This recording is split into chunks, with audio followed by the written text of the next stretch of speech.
So this section of the video, he's going to explain to us exactly, what this building design means, down to the drawings on it, the sculptures, everything. So, Obenfo, what do we have here? I mean, the design, first of all, is very unique, and the symbols all over the building, even the color code you chose, and that's for the exterior. But the interior is even more interesting. There's a lot of things. Can you just walk me through what everything means? Very good. So this place is called Nunu. Nunu. And this is from Ro and Kemet, what is in the written form is known as Medu Necha, and it translates to the place of the eight. And the place of the eight. The eight, as in the number 8. And what you'll notice is that the structure has 8 sides. You'll notice that the chandelier that's hanging up there of dinya wood also has 8 sides. You'll notice that the lights on the wall, those also have 8 sides. There are hanging lights around, and all of those also have 8 sides. So you'll see a lot of significance in terms of 8. And to really understand it, we can actually go to the front door, and I'll show you what those actually represent. You'll notice that, initially we were looking at tile, but, we decided to switch away from that, and we decided to do everything from there in stone. Stones. So these are cut stone, of course, from Ghana. Initially, in triangular shapes. So we'll go into the significance of why those are triangles. So this is the front door.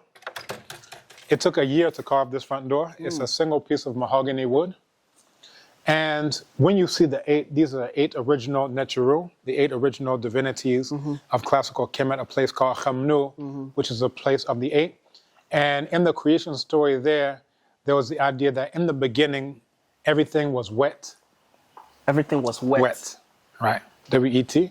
So that was represented by Nun and Naunet, right? So that's masculine and feminine wetness. Everything was hidden. So that's represented by Amen and Amenet. So that's masculine and feminine hiddenness. Everything was dark. So you have Keket and Kek. This is feminine and masculine darkness. You have Hehet and He, and that's feminine and masculine infiniteness.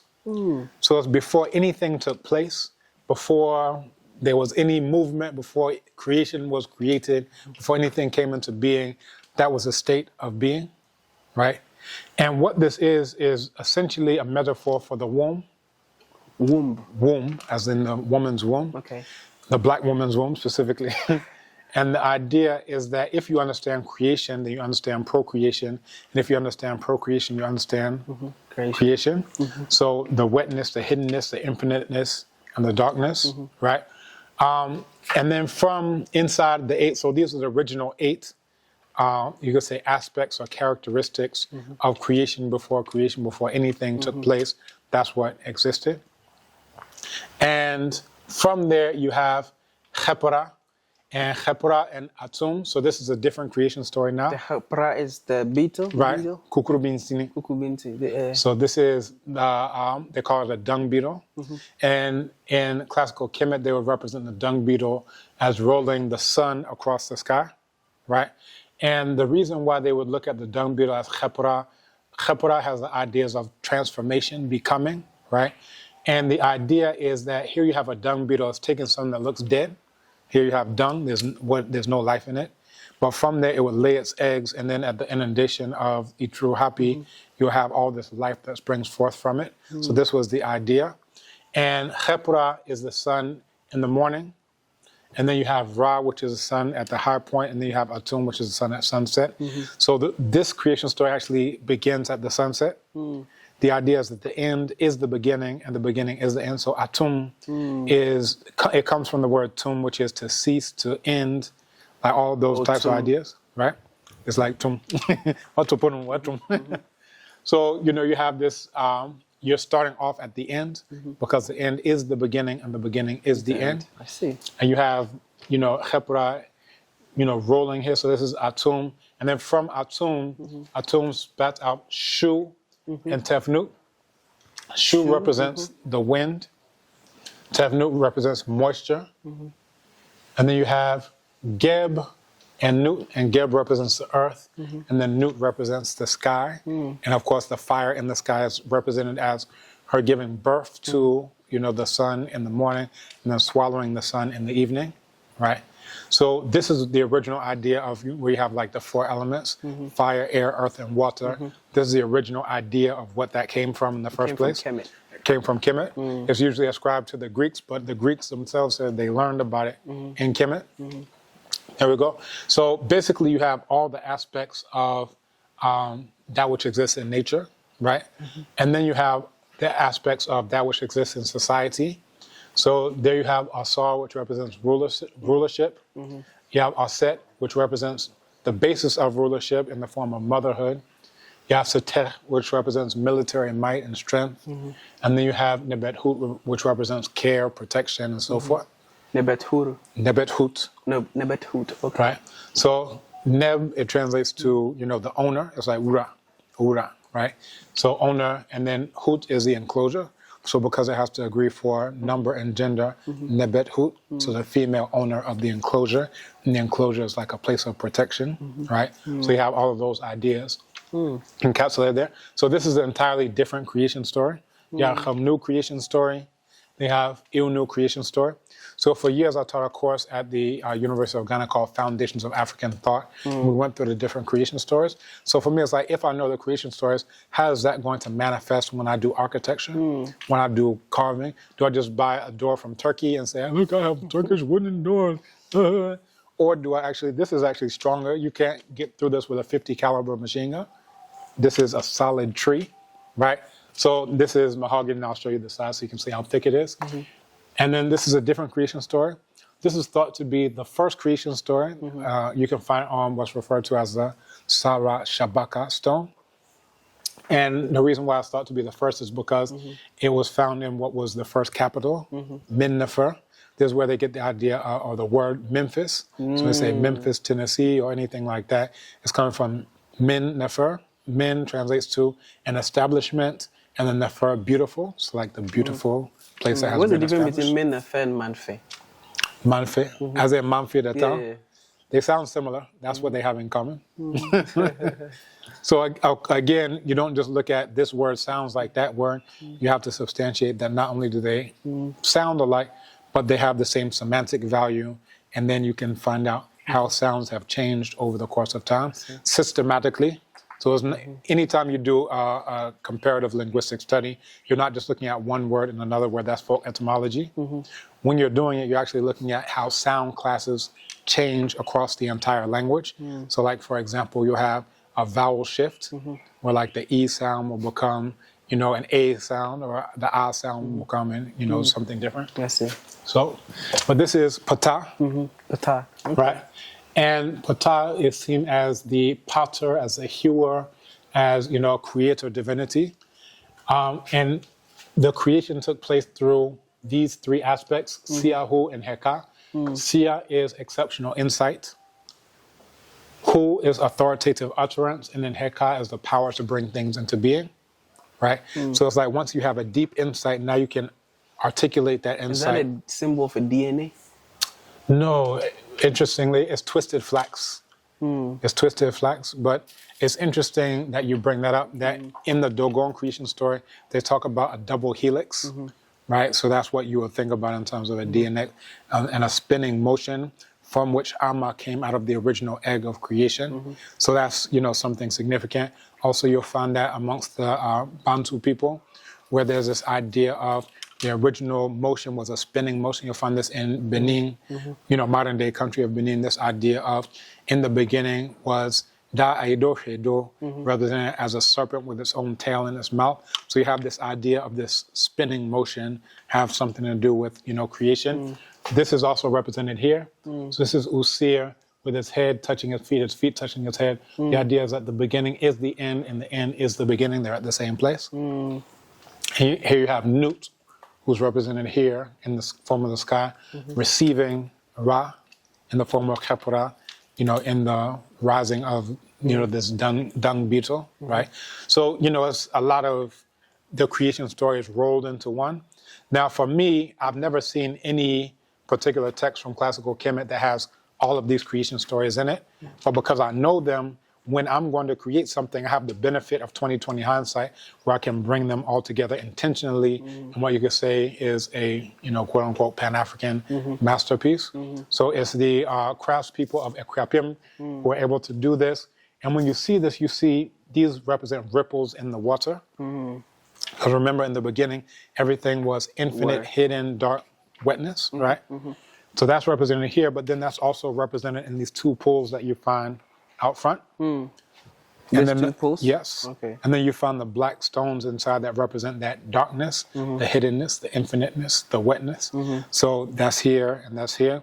One thing that I'm going to do is on the southern side, I'm going to plant lotus flowers in that pool.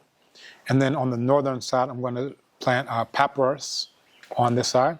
And because southern Kemet was represented by the lotus, and then northern Kemet was represented by the papyrus. So this would be upper, and then this would be lower. So it's actually representing spiritually what the entire nation was. So we're coming together intentionally. Now, before we go inside, or before we go to the other side, because the other side has different creation stories and different aspects of these creation stories that you see here. But I mentioned the significance of 8. But if you look down, you'll see that here, this looks like 4 sides. Yeah, a square. Right, a square or a diamond, depending on where you're standing at, right? Depending on where you're looking at. Exactly. Now, if this is supposed to be a place of the 8, why do we have 4 sides here? Because 8 is within 4. That's a good guess. Multiplication. Okay, it's a shadow of. Okay. So if you look up, the other 4 sides are up there. Yeah. So we say as above, And so, so below. That's my daughter's So Below brand. As above, so below. I see.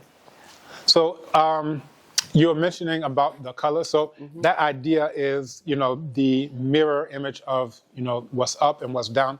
This is a Kanaga mask of the Dogon, and that's what it represents, right? The Dogon tribe. The Dogon. I wouldn't say tribe because that's what white people use to denigrate nations. Because, they use these terms, like they'll say, oh, you have chiefs. Yeah.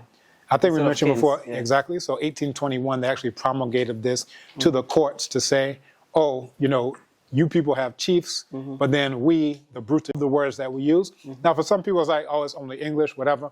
But when you're using English, you're using it in a way that's intentionally meant to laugh at you and denigrate you. So they'll look around and they say, oh, look, you're in a jungle. They say, meanwhile, we have forests, right? They'll say, oh, this is a big hut.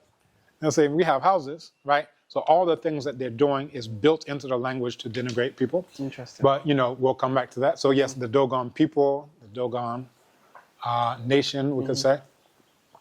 And then here, this represents wealth, right? Wealth. So Akun's cattle that you see going all the way around here.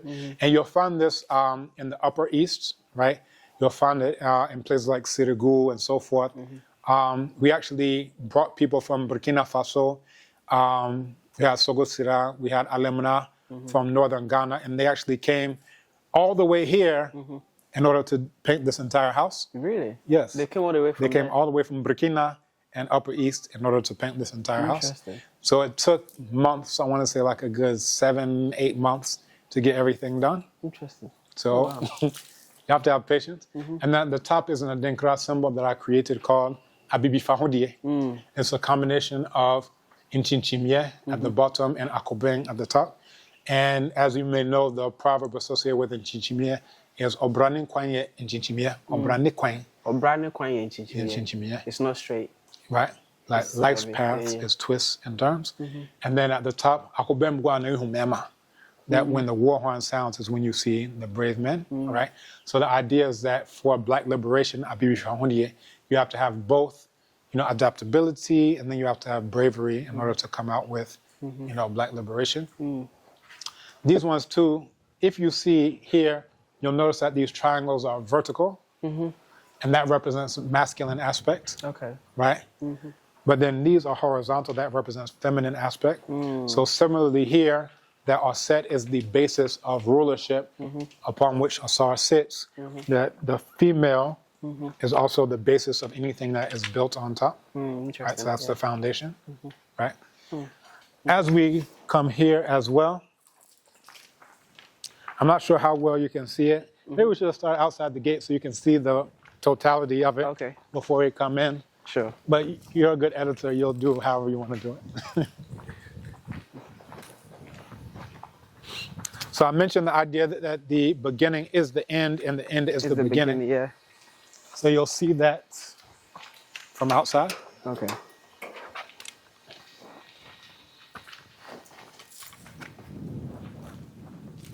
Thank you. So if you see the front of the house, these are the reasons why it took so long to paint. So I see the snake. You see this still there. Exactly. Okay. So in classical Kemet, that was known as Mehen. Mehen. And in Benin, Dahomey, they refer to it as Da Aido Hedo, also known as Dambala. So you'll see the snake with its tail in its mouth, and then you also see the snake with the spiral inside of the spiral. So both of those go to the idea that the beginning is the end, and the end is the beginning. And then also you mentioned the DNA, the double helix, the idea that creation took place in a circular whirling motion. There's even when we do capoeira, that's the explanation of why you see those circular types of movements. Very good question. So capoeira is a combat science that you find in what's now modern day Angola, but you also find it all throughout the Kingdom of Congo, Kimbundu, speakers and so forth. So all of those, cultures are really showing one worldview. So if you start off there, you can find that same idea amongst the Dogon and their creation story. You can find it, in Benin amongst the Dahomey and so forth. So just this idea of this spiral, this life cycle.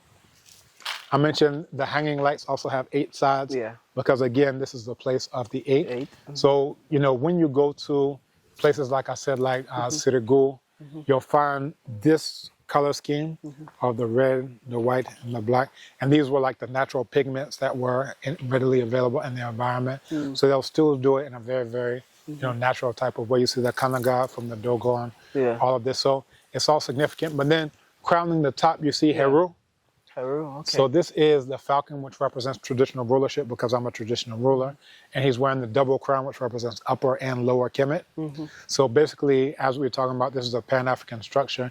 You'll find the idea of the unification of the 2 lands. So upper and lower Kemet is built into that. And Heru is facing the east. The entire structure is facing exactly east. East, okay. And why is it like Very that? good. If you notice, there is what they refer to as the Great Pyramid. So that's Achet Khufu, literally like the horizon of Khufu. And the full name is Khnum Khufu. And it's saying, Khnum, he protects me, right? And that's the one who built what's known as the Great Pyramid today, right?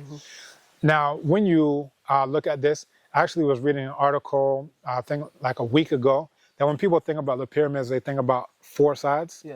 But they actually did like a drone shot and so forth.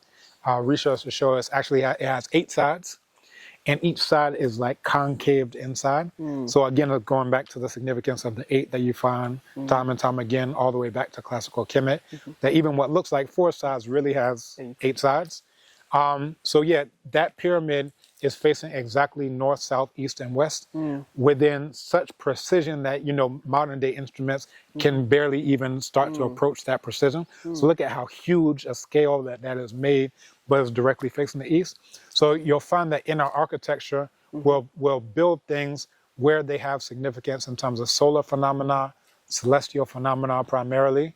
So for this, based on where Ra is at a specific point in time, Oria, the sun, you can calculate various things in terms of where are you in the year.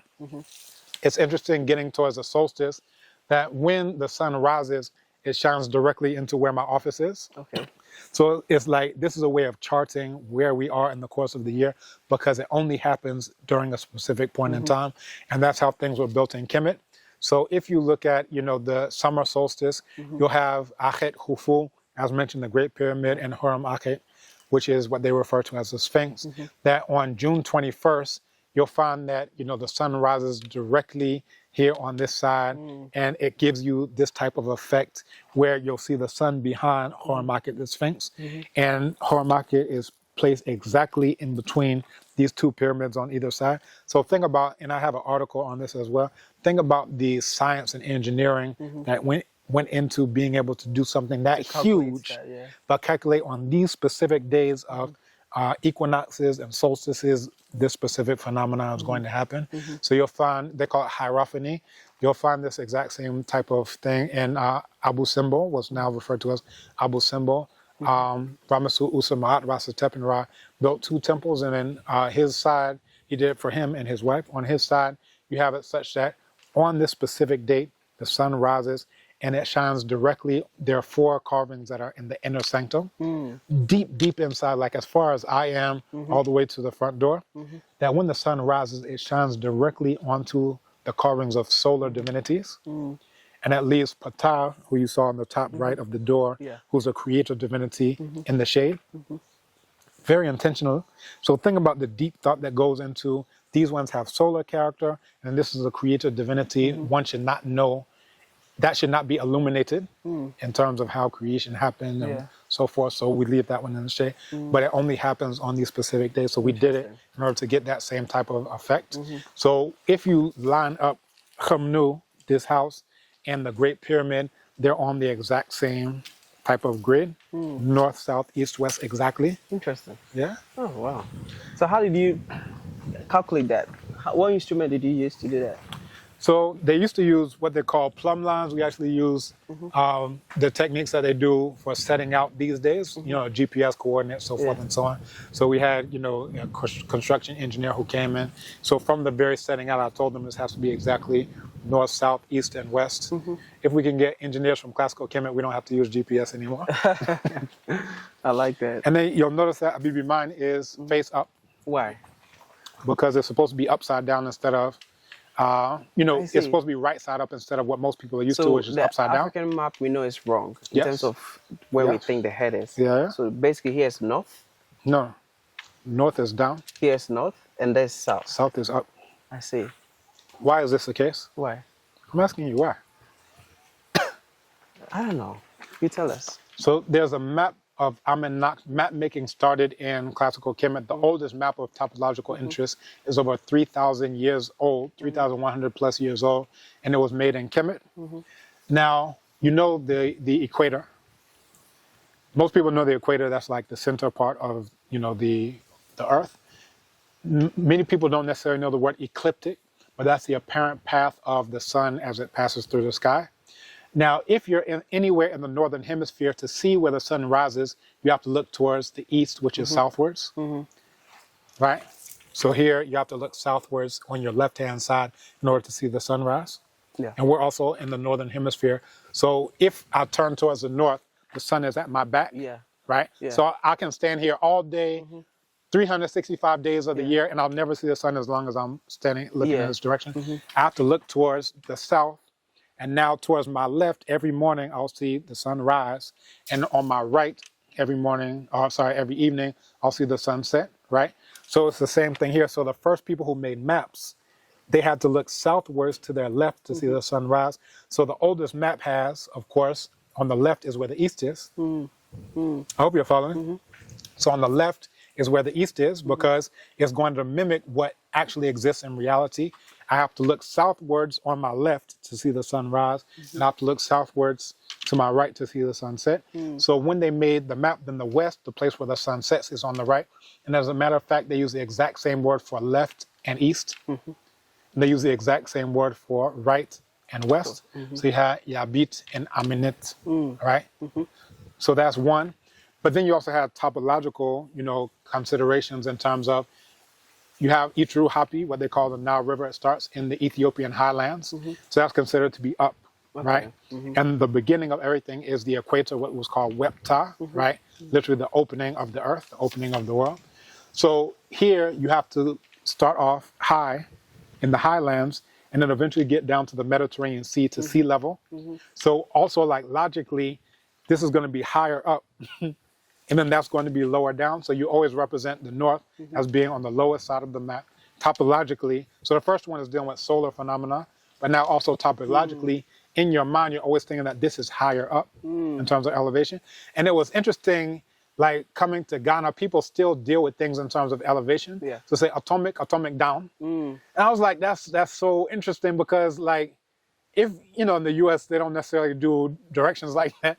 Go to 75th Street, make a left, then go right. But it's like they're also considering topological features in terms of even what we're going to name this, and that's what we did in classical Kemet, upper and lower and so forth. Interesting. So this is the map right side up. What most people are used to is upside down, but they call it the Turin papyrus map. You actually have to go to Turin, Italy to see the map because it's been stolen, but it actually shows a 15-kilometer stretch of Wadi Hammamat, and it's a south up map. And maps stayed south up just as we created them up until the time where non-black people decided that they wanted a map that shows them at the top. You understand? So it's not, what we do is based on nature, it's based on logic, it's based on, what actually is. What they do is based on arbitrary, we just want to be on top. We want to look bigger and so forth. Interesting. Yeah. Guys, we are learning a lot today. So this is my dog. When we got her, they were calling her a Rhodesian Ridgeback. We call her a Zimbabwean Zipperback.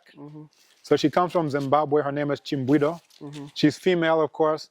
And the females who fought in the War of Liberation called the Chimurenga, they were known as Chimbwido, those who helped those who are fighting for liberation. And what's unique about her is on her back, there's a ridge. So all of the hair is going in this direction on her body, but on her back, you find there's a ridge which is going in the opposite direction. So I didn't want a German Shepherd. I didn't want an Irish Setter. I didn't want any type of dog like that. So this dog is actually a mix of those who are already there, like the indigenous dogs, and then others that were brought. But I said I want one from Zimbabwe. So I speak to her in Shona, and her name is Shona Chimbwido. Okay. Yeah. Here you see our solar carports. The entire place is built and ran on solar. So this, what you see at the top, is covering the vehicles. Exactly, these are all solar panels. So that's what we're enjoying. Over under the pergola, we have a 40,000 gallon cistern.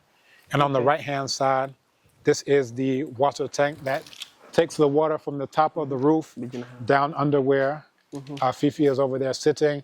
And then on the left-hand side, that's where we have the solar borehole. This means if it's raining, we get water. And if the sun shines, we get water. Okay, right? Interesting. So that's, essentially the ideas that you find in the creation story. Right, and in the creation stories of classical Kemet, it was talking about Shu, Tep, Nut, Geb, Nut. So when we talk about, what they call sustainability, these are actually very ancient ideas of harnessing wind and dealing with sun and so forth and so on. Yeah. Nice. Around the house, you'll see that we have coconut, mango, coconut, mango, coconut, mango, coconut, mango. I see. So again, planting things that are very useful in terms of being able to eat. All down this side, we have a garden that has banana trees, plantain trees. We have some coconuts growing over there. So, a lot of that is that, being sustainable, quote unquote, as they like the term. We have a compost over there. We have liquid fertilizer from our biogas digester. Peppers we're growing. We have ginger. All the foods you need. Yeah, and this is actually coming from our pawpaw tree on the other side. So. I see. Yeah, we're pretty good. If Donald Trump blows up the whole world, we can just be over here eating our pawpaw. This is my daughter, Akosia. Hello. She's 9 years old. She's ready to go swimming, so she's waiting for me to get done. We have done very soon, okay?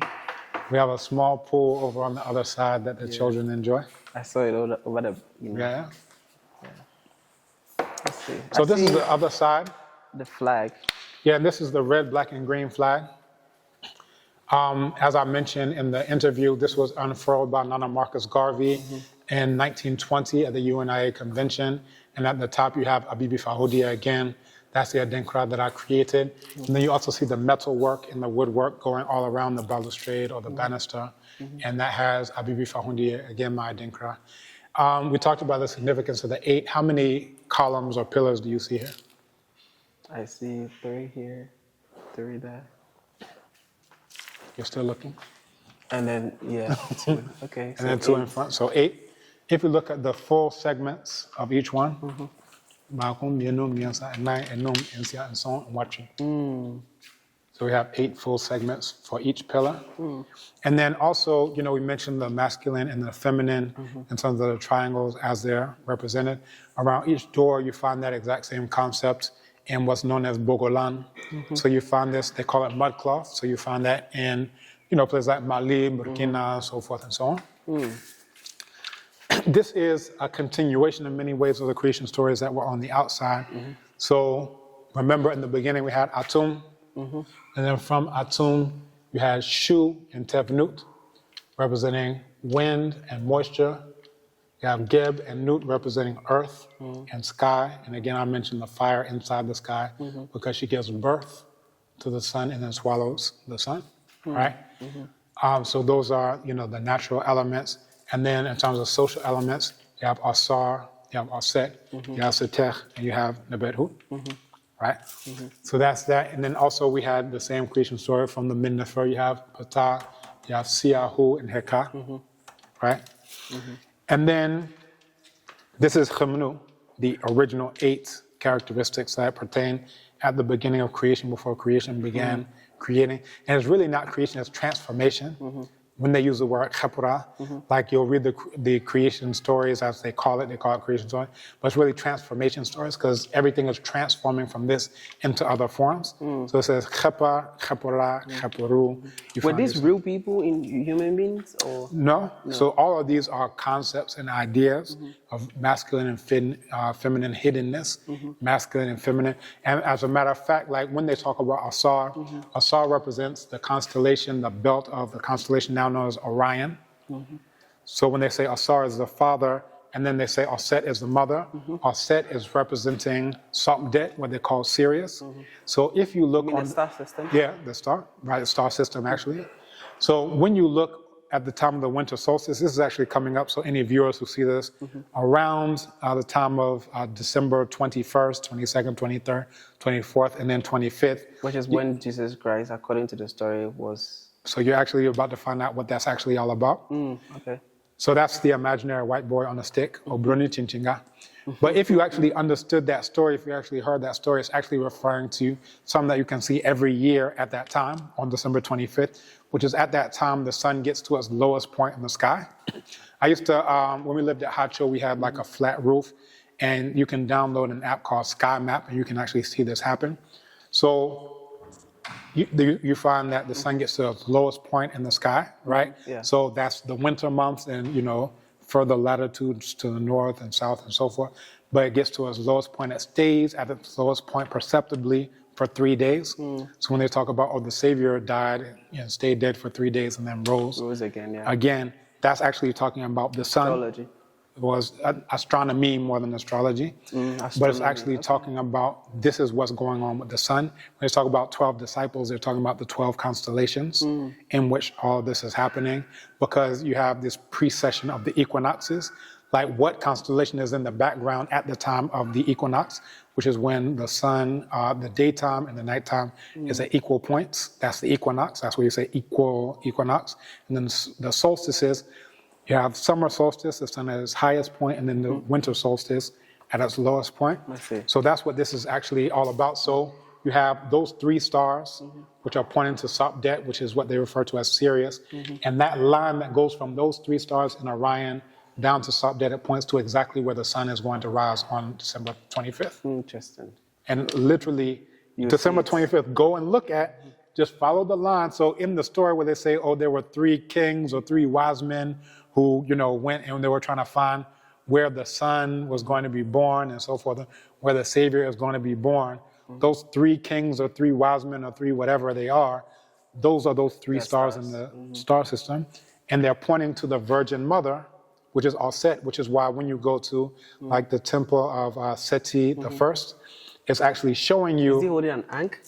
They're all holding ankhs, right, which represents life. So if you go to the temple of Seti the first, it shows her having transformed herself into a kite, a type of bird. It looks like a falcon or a hawk or anything like this. She's transformed herself into a kite and has alighted on the phallus, what they call the tekhen, and that's what they'll call an obelisk. So the story was that Uziah was killed by his brother, Seth, and was cut up in all these pieces. And Set went looking for him and found all the pieces except for the phallus. So she had to make the obelisk, the techen, into the phallus. She transformed herself into a kite, alighted on the phallus, and became impregnated. So that's the first idea of immaculate conception in the entire world. And then from there, that's where Heru, who you saw on the top of the building, came into being. So Heru is represented as the sun, right? And also representing rulership. So that's what the actual story is about. So all the three kings and the virgin birth, that all of that is they're actually all astronomy. all astronomy. All the things that you know to be Christianity is astronomy that white people sat down and said, we're going to say they're real people, and if you don't believe us, we'll cut your head off. By force. Yes. Interesting. Right? So the Jesus, you have to believe in Jesus, is really just telling you about the movements of the sun. The disciples, all of those are just telling you about the movements of the sun. Right? And so here you have Amen, Amenet, Nun, Naunet, Ke, Keket, He, and Hehet. And so those are three creation stories so far. The fourth creation story is that of Waset, what they now refer to as Luxor, because in Waset, Amen became elevated to be known as Nesut Neteru, which is the king of all the Neteru, all the other divinities. And the idea is that because Amen is hidden, then any nature that you mention, Amen is hidden inside of that nature as well. So no matter how great you think the nature is or naturette is, then Amen is hidden inside of even that nature that you think is so great. So because without Amen, there's no nature. Exactly. Without Amen, there's nothing, because Amen is inside of you. And that's the reason why at the end of your prayers, if you want them to work, what do you say? Amen. You have to call his name. Right? So there you go. Was it a good guy or a bad guy? Amen is not a guy. Based on those who think it is a human being. There's no one who, like in classical Kemet, they would never say these are human beings. Like even in the stories are like allegories, and you'll spend some 40 years learning to be what they were translating to English as a priest. And all those stories that you learn that were personifications, you actually learn what is going on in astronomy. So the stories, like let's say in Christian Sanity, let's say you learn the whole story about the virgin birth and all of that in Christian Sanity. At a certain age, you come to know, oh, all those stories were actually telling me everything about what I can see with my own eyes in terms of astronomy. But the difference is Christian Sanity, rather than you ever growing up, you think that these are real people. So you hear 12 disciples, where's the body of the 12? I can promise you 99% of the people watching these names you've mentioned are real people. Yeah, in the Bible. yeah. I'm sure. But, this is a thing. These people are likely to believe in Santa Claus, right? Which one is more important than Christian sanity? Is it Santa Claus or Jesus or whatever? All of this is imaginary, but in the real thing, everyone is very clear that when we talk about Heru, we're talking about the sun. Everyone is very clear when we're talking about Geb, we're talking about the earth, that the earth isn't a human being. We can personify. What Eurasians did is they took out the idea, this is personification, to give you a deeper understanding. It's rather, these are just people. And it's like, well, where are their bodies? Where are their skeletons? Where are their tombs? Where are they buried? Where did they eat? Where did they defecate? Like, if these are real people, they had to live like real people. But, that's the thing, because it's based on Christian sanity, it's based on fraud and deception. You can look up, your viewers can look up the Councils of Nicaea, which is where they actually just came up with random ideas. They sat down and they decided the things that you're about to believe. Just in council, not that they got any evidence. They just said, this is the version that we want to say. They would force. Exactly. So like consubstantiation, are we going to say that the Father is superior than the Son? Are we going to say that the Father and the Son are one? Like literally just by consensus, they came down and said, this is what we're going to do. And now everybody else is going to do it, or we're going to cut your heads off. Arius, if you don't do it, we're going to cut your head off. Anybody else, we're going to get. So that's what's going on. Or we continue? Yeah. So again, once we got on the idea of using stone, we used stone throughout. For the first, 1, 2, 3, 4. For the first bathrooms, we used tile, but the tile was made, we were looking for a tile that looks like stone, because some of the advice that I got is, if you do stone, it'll be too rough, and blah, blah, blah. But what I ended up doing is pricing the stone for the entire house. It was less than the tile for 4 bathrooms. The stone you see all upstairs, downstairs, outside, all of this stone put together. Why? In the U.S., if you build in stone, you have to be a millionaire, you have to be rich to build in stone. But here, because we look down on what's our own, we say, oh, this is just... So that's cheaper. Exactly. What's indigenous is just like, oh, let's import something from Italy, let's import something from wherever, whatever. So yeah, we ended up doing just everything in stone throughout. This is my own room. Usually when I do tours, I don't take people into my room, but I think it's clean today. So this is the altar to my father. And this is also a lithograph that was done by Efo Selah Adje. So you see the shield down here. This is where we pour libation in the mornings. Right? We have... Should I take my shoes off? Or? Yeah, you Let can. me just take it off. You know, the leather, you know, I got this in Upper West when I was there. We have the chest set here. When you see me carrying my swords and all of my things here, these are, you know, where the swords and the bags and everything else, you know, are. Again, you know, craftsmanship. Can we turn on the light or not? Yeah, we can. Yeah. Okay. We can actually turn on several lights. So... And we did the lights in such a way that when you turn them on and off, it gives you a different feel. So this is the first light, the second light, the third light. So you see it turns yellow. It gets warmer and warmer. Yeah. Okay, wow. Interesting. Okay. We have the quite chest unique. set How and do you, everything. where did you get this specific? I got this years ago. Where did I get this? I want to say I got it in like Chicago at the African Festival of the Arts. I see. Yeah. Wow. You have unique artifacts. Quite very unique. Yeah. I need to one of these days get a gift from you. And then you see, you know, we wanted to use wood for the floors as much as possible. Okay. And then this is mahogany wood. You mentioned the wardrobe. Yeah. So what you'll realize is that all I have is clothes made by Black people. Thank you for allowing us to. Yeah, I usually don't let people in, but since it's clean, I said I might as well show you. Yeah. So this is the mahogany finish that you see on the wood. You see the jewelry and all of these things. This is the jewelry box, also made by Black people. This jewelry box has things from Kemet. These are the rings. See the Kemet scene, the battle scene here from classical Kemet. Wow. And you'll notice that even my hangers are red, black, and green. I see. So you know the significance of the red, black. So my mother was like, oh, who's ever going to see that? If anybody else ever sees it. But this is how we're rolling. This side too, you know, a lot of the kente are here on this side. And then all the long ones are here on this side, the ones that are too long to go on this side. And this beautiful wardrobe is made here in Ghana. Yeah.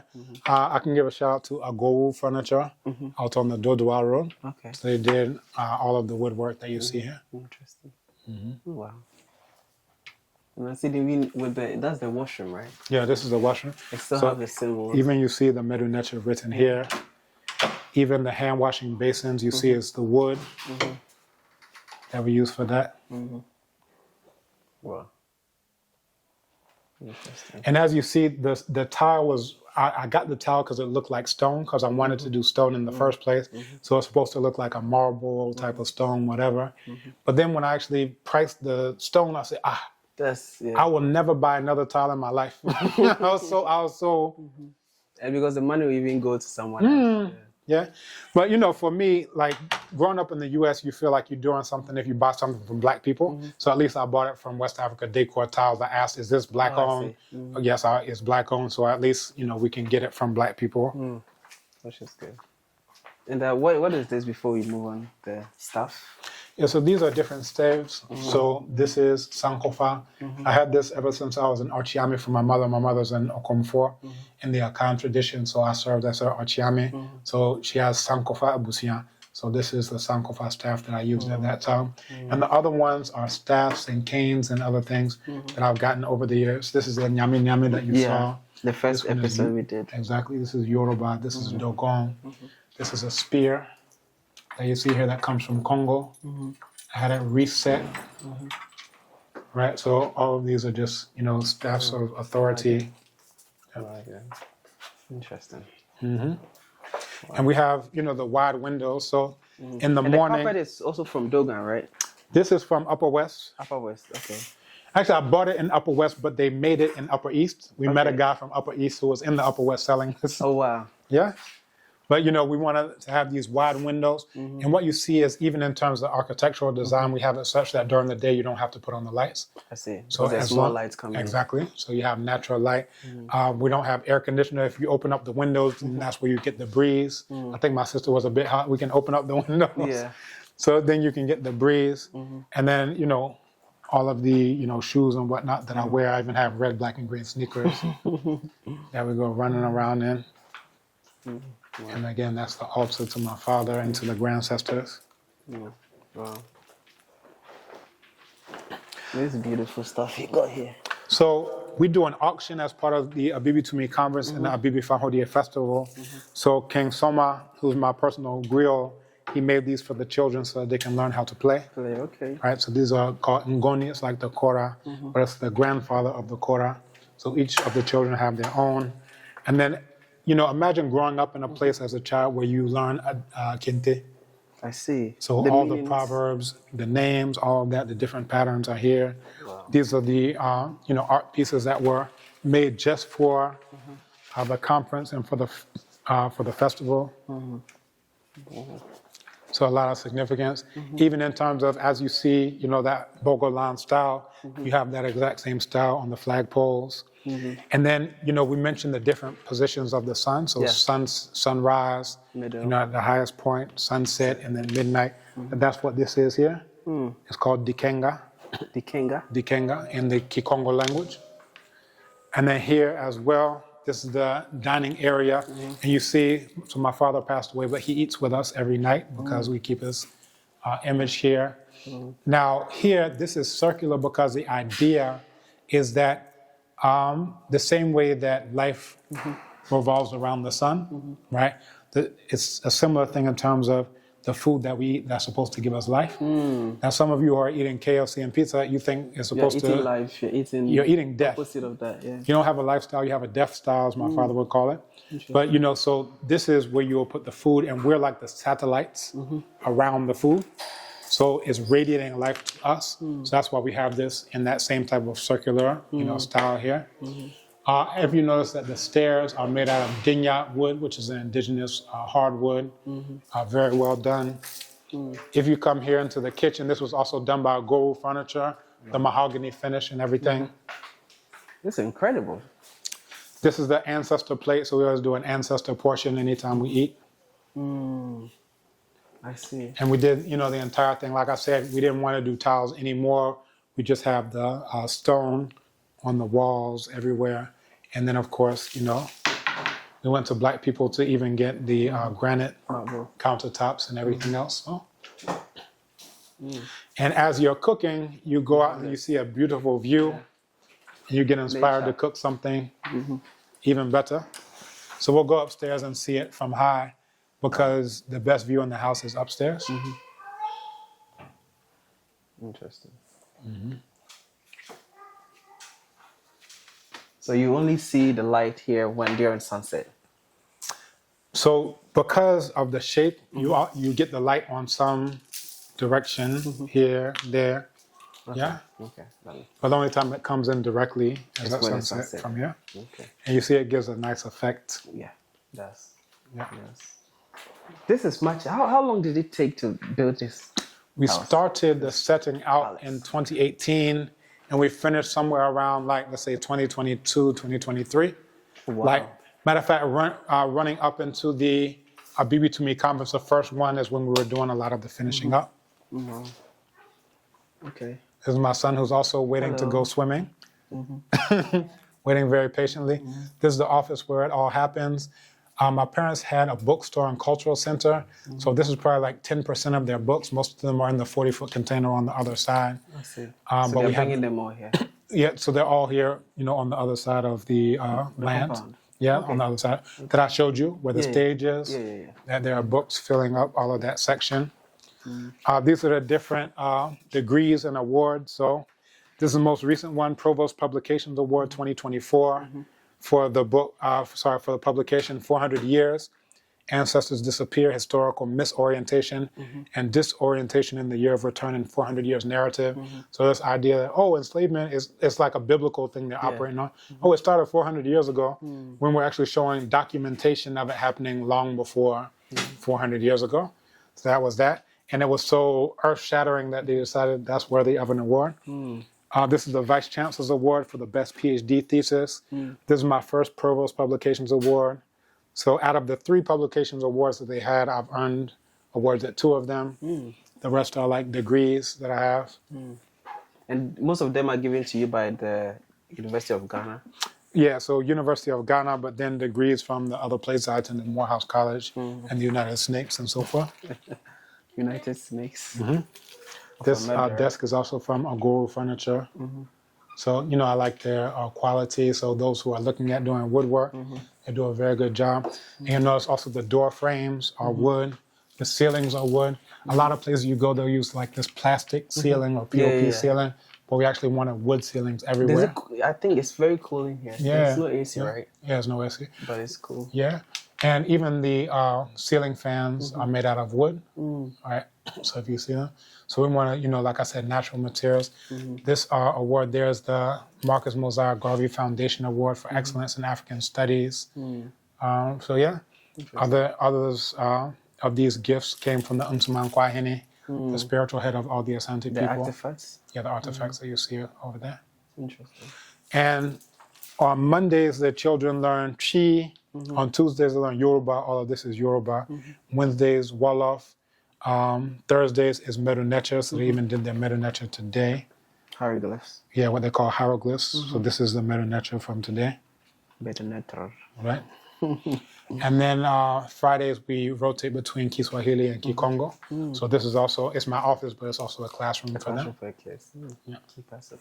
Are you open to taking other people's kids and taking them to school? We actually did that before COVID. We had Abibi Fahundi Adesunyabia. So here you see, this is the real bathroom as I wanted it from the beginning. The stones, yeah. So it's stone all throughout. Some of them look like a giraffe skin. Yeah, it's just as natural as it comes. Yeah. Interesting. Impressive. The house I grew up in had wooden. Yeah. Me too. That's even where I got the idea from. Yeah. And now it's like all those things disappeared. Now it's POP. POP, plastic thing. And so even at the top, I'll show you photos of what my parents' house in North Carolina looks like. What is this? So this is Deuta. Deuta? Yeah. So Deuru is the one that only has one. Once it splits, Ta is like in Tafu. Twins. And Ta is literally like the splitting apart. So they say in Kwanta, in Kwantanang, in Suta. Like as soon as you hear that, you know that, there must be a splitting of the river at that place. So these are the instruments. My mother is, as I mentioned, on Komfo. So these are the fonton that came from her shrine when she repatriated. So, we have that with, of course, the Adenkra Akofana, Adenkra Hene, and so forth. The Adenkra Hene comes first, and the second is Jinyami. In terms of first, there are those who say that the very first Adenkra was Adenkra Hene, like the king of all Adenkra. And what it actually shows is, it shows you several different things that you can think about it in terms of how rulership works at the center, and then you have those who are in concentric circles coming from there. It's like Ohene Aniwa Tranehoshia. And it's also like Ohene Aniwa Tranehoshia. Okay. And what that one is, you'll see like a crossroads. Then you'll see all these heads that are looking at the crossroads. And it's like, when you make a decision at a crossroads, there's someone who sees you, right? Even if no one sees you, they say, that Onyam witnesses self-knowledge. Is that why a lot of people do rituals on crossroads? Exactly, exactly. Because it represents a place of decision-making. Do you go left? Do you go right? Do you go forward? Do you go back? So you'll find a lot of significance with the crossroads. And even what you see as a middle of Ohene that's how they represented towns and dwellings and communities in classical Kemet. So you find that exact same thing there. It's a circle that has a crossroads diagonally in the center. Interesting. As well. On each of the doors, the Netru that you saw from the creation stories, you find the male ones here facing out, and then the female ones on the inside. So Amen, Amenet, Nun, Naunet, Ket, Keket, He, and Hehet. So downstairs are the Hamnu Netru. Then upstairs are the Nunu natural. So these are all mahogany doors, solid mahogany doors. These are joined mahogany doors. The front door is one single piece. That they carved out. Exactly. Okay. Interesting. And how thick this stairs? A bullet wouldn't even go through it. The bullet would be scared. It would say, please don't try. And you see again, these are the wooden fans that we have all throughout. They are all made in Ghana. I don't know if the fans were made in Ghana. Okay. I bought them in Ghana for sure, but I don't know if they were made in Ghana. Oh, I see. So we'll probably make this a seating area as well because, you get good light here. Yeah. This is directly underneath the sunlight. So the whole house is really centered around Heru, the sun, and getting that, type of natural light that you get here. You have the plant here. And this is the same dinya wood, very, very hard wood.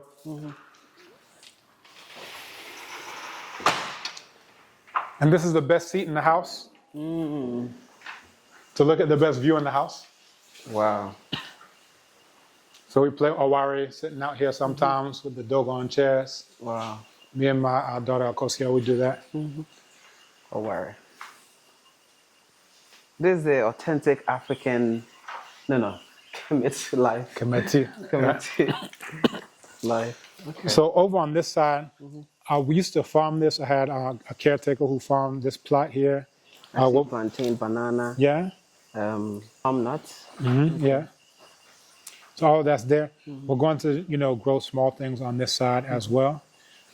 This is Abrade land. So my name, Nana Kwame Pepida, so you can tell I come from the Abrade, Abusia, Adriana Abrade. So, just in terms of being able to farm it. So this is your land?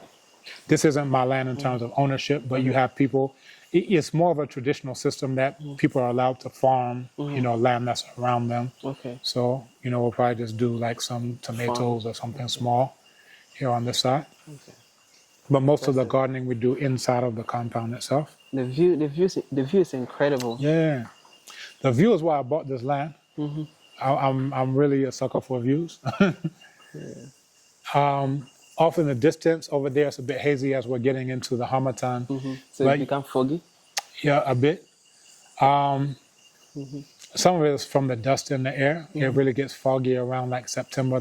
They say abo, that's the word for fog. Yeah, fog, right? Yeah. But over off in the distance, you can see Koforidua. From here? Yeah, from here, way off in the distance over there in that direction. Interesting. And as you see throughout the year, so like the sun sets in different places, as we get to the winter solstice, it gets as far to this side. Left. Yeah. So it's from here. on your left? Yeah. So here we're looking at south, right? South, okay. So we're facing south like we were talking about on the map, so we face south. So in order to see sunrise, we have to look on that side to the left. It comes all the way here. But when you look at how far it is, it comes furthest to the southwest at this time of year as we get closer to the winter solstice. So it comes to the furthest down, and it will stay down for 3 days around 22nd, 23rd, 24th, and then it rises 1 degree on the 25th. And then you'll start seeing the sun sets more on this side, more on this side. Yeah? So the sun doesn't set at the same place every day? Not in the same place every day. Or even every month? Not even every month. So based on where you are in the year, you know how the sun is going to set. So once you start building structures like how we used to build quote unquote temples or they pyramids, can really tell time and date. You can tell everything. Interesting. Like if I didn't know what the calendar was, but you showed me a photo of the sun setting this far over on this side, I know that this is December. Interesting. Exactly. And you can tell the same thing with the skylight here. Yeah. Because there are some days where, you'll see it come more or less straight down. But then as it starts to get towards December, and that's like during the solstice where it gets to the highest point, as it gets towards December, you'll see that the light shines more at an angle as it comes in. So it's almost like, they'll have like these sundials. So it's like your entire house has become a sundial for you to actually tell what's going on. Exactly. Because they used to say that our forefathers can just look up the sky and tell what month it is and what date it is. Right. And this is it. But you have to have like a reference point. And now we have no substance, no education that would explain what's happening around us. So when I look at the sun, I'm just looking at the sun. Right. But when someone who, like yourself, you are seeing the dates, you are seeing winter, you are seeing summer, you are seeing January, December, whatnot. This is very interesting. Yeah, and this is the thing. So this is why we would build in terms of architecture in a way, because like at one point in time, this is very important. Like, all right, if I have a child during this month, is the child going to come out at harvest time where food is in abundance? Or is the child going to come out when there's no food around? Which child is going to survive? Like, you have to know this. Yeah. Like, this is just basic education that you would know this.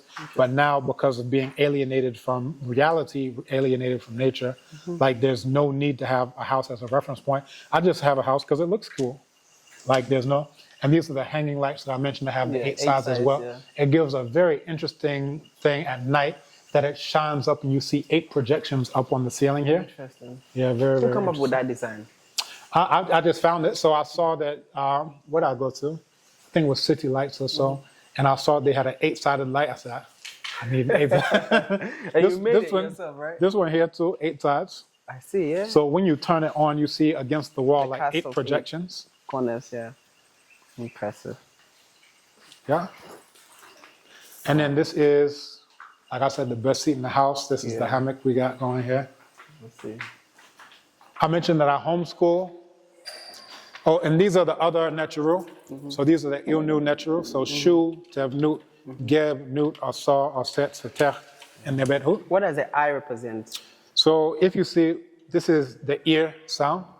Ear? Ear, which will represent like to do. To do. Right? If it's like on its own, it's a verb for to do. But here it's actually just functioning as part of the name Usir. Right? That's what the Greek called Osiris. What's the name? That's Hero. Hero. That's the son of Usir. I kind of saw something like this on top of his head. Yes. So you see this at the top of the head of Aset, which is the wife. So you have Usir and then you have Aset. So Usir sits on the throne and she herself has the throne itself on there. But his name is written with the same Interesting. Usir. So the Greeks say Osiris, but that's where the actual name comes from. This is the children's classroom. So they get a chance every day. There's oxygen, plenty of air here. Yeah. So you see the grandcestors here. They get a beautiful view that they're able to learn with. They have, their computers here. They have their books and everything else set up. Natural wood. Quality living. Yeah. Imagine if you had a view like this in your classroom. How would you remember everything was taught to you? Interesting. I like this. Looking over the garden and everything there. With the Pan-African flag. Wow. This is beautiful.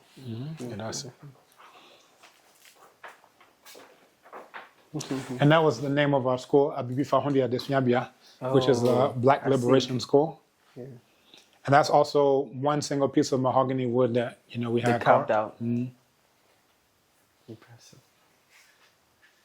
Okay. So all around you see images, you see things where they're learning all of the time. So it's just very conducive in terms of as they're if we're talking about quote unquote Pan-Africanism, if we're talking about you should know yourself, you should love yourself, then the place that you live should actually echo what it is that you're saying verbally to them. Right. Impressive.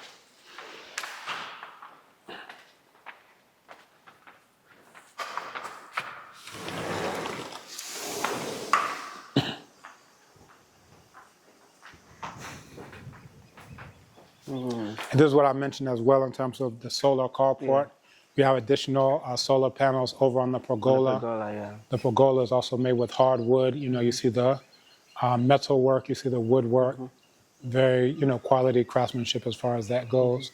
This is, the solar powerhouse. So that's where, we run. Exactly. All of the energy in terms of batteries, all that is on that side. You can see the 40-foot container that has all the books. Oh, that's what, okay. Yeah. I thought that was a wall when I was looking for it. Yeah, you would think so. Yeah. You would think so. But that's, that's our back of the stage and everything. And then also, you'll find people who put tiles all through their compound. We decided we're going to use stone, all throughout, but then retain greenery. So we have soursop tree over here. We have mango tree. We have pawpaw here. Abe, that's palm nuts here. mango coconut. We have yoyi here, yoyi there. They call it our black velvet tamarind. So yeah, and we have enough land that we can host conferences and festivals and all those types of It's things. huge, and I like the big tree down there. Yeah. There's something significant about it. Yes. So we have this tree. We had another tree, onyina, a silk cotton tree that was huge on this side. But before we came to occupy, you have these illegal loggers who just go to find land that they think is unoccupied, unknown. Cut it. So he cut the thing down. It ended up being like a huge case because he didn't have the right to cut it down. And that was one of the reasons why I bought the land, because I had ideas of what we can do with this. If you know onyina, anyone who doesn't know silk cotton tree, it's a huge tree with these big buttress roots. So beautiful. Yeah. But this one is also a significant one, so we wanted to keep it preserved. We wrapped it in cloth and everything. So I like that.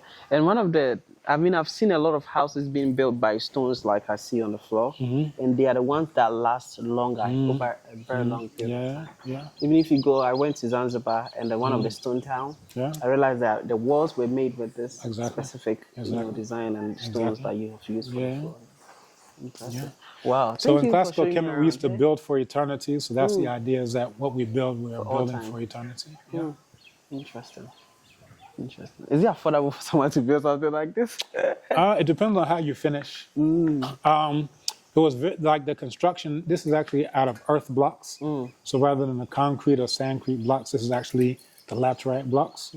So that becomes quite affordable because the laterite is all around. Even the road that you drove on to come here is nothing but laterite. So if you actually use the resources that you have around, it actually becomes quite affordable. The finishing is, it's cheaper to do plastic ceilings, but if you want wood ceilings, then the wood may be more expensive.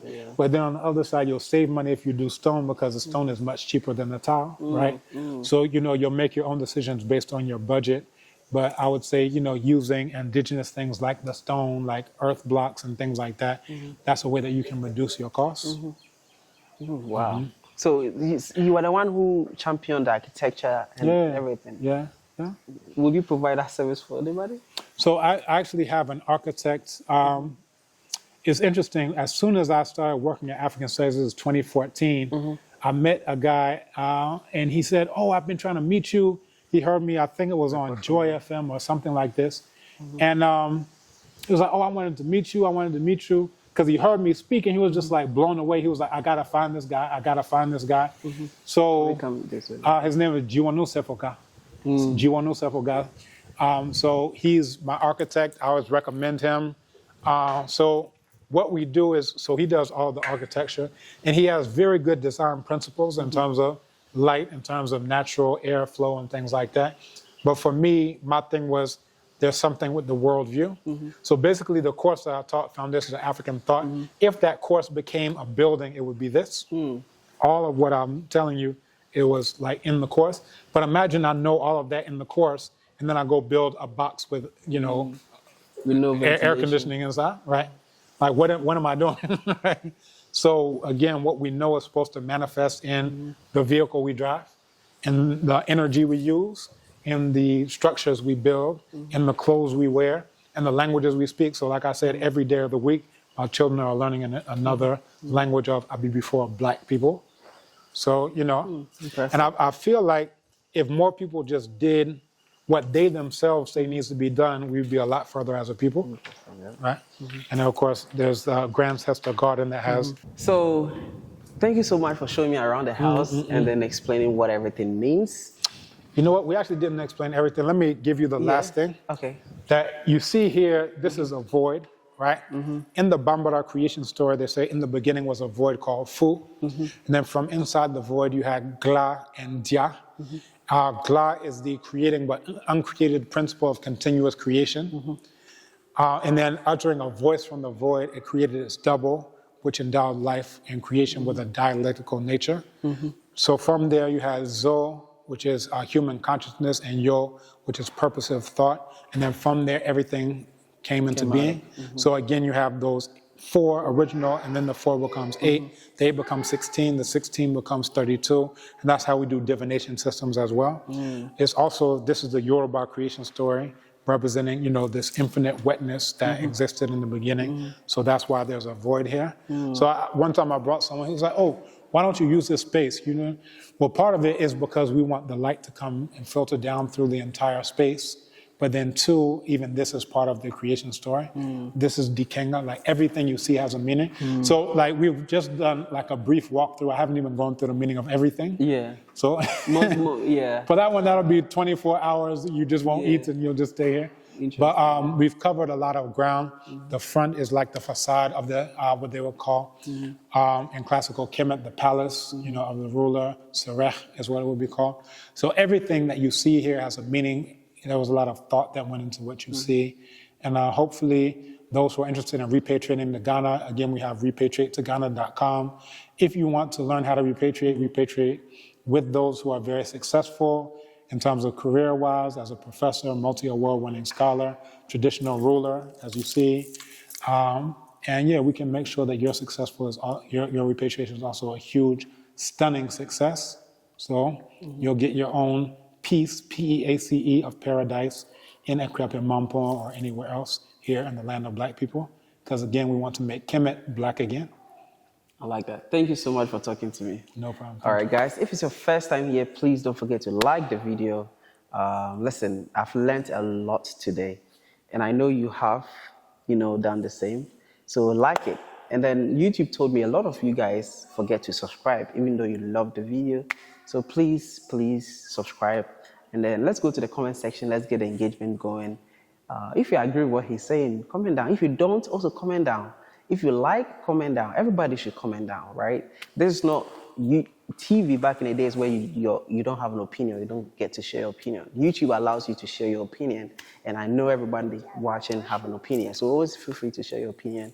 And then share the video itself to your friends and family so they can also benefit from the knowledge from Obinfo. So yeah, without further ado, all right, bye-bye.